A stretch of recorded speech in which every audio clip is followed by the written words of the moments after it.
The original Framed was a masterclass in simplicity. It had one very good idea, and it twisted it around a few times to make sure you played it till the bitter end.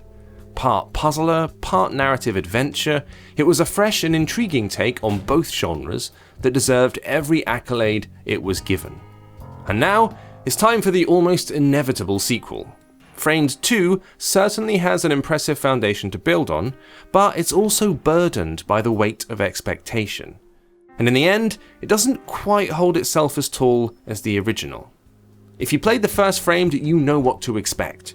You're shuffling around the panels of a comic to facilitate the escape of a besooted thief who's on the lam with a briefcase.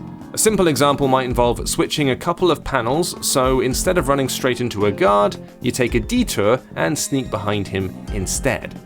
There's a lot more to it than that though. Sometimes you'll need to switch things around multiple times while the scene is running, or twist panels on their axis in order to lead our hero in different directions.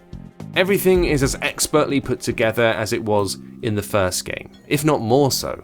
This is one of the most polished experiences you're likely to have on your iOS device.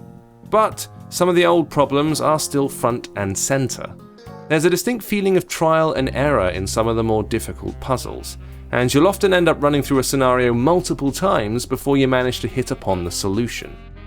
The scope of the game has definitely broadened, as you'd expect from a sequel, but that widening is to the detriment of the game's narrative. It's still an enjoyable yarn, but it's not as tight as it could have been were it more focused. If we're being a bit harsh, it's because the first one succeeded so strongly. This is exactly the sort of game we need more of in the gaming world, and Framed 2 is still excellent. It's not just shiny, it's well thought out, smart and wonderfully original. And while it might not quite reach the heights of its predecessor, it's still an awful lot of fun. It's still frustrating in places and sometimes misses the mark, but when it hits the sweet spots, which is more often than not, it is an absolute joy.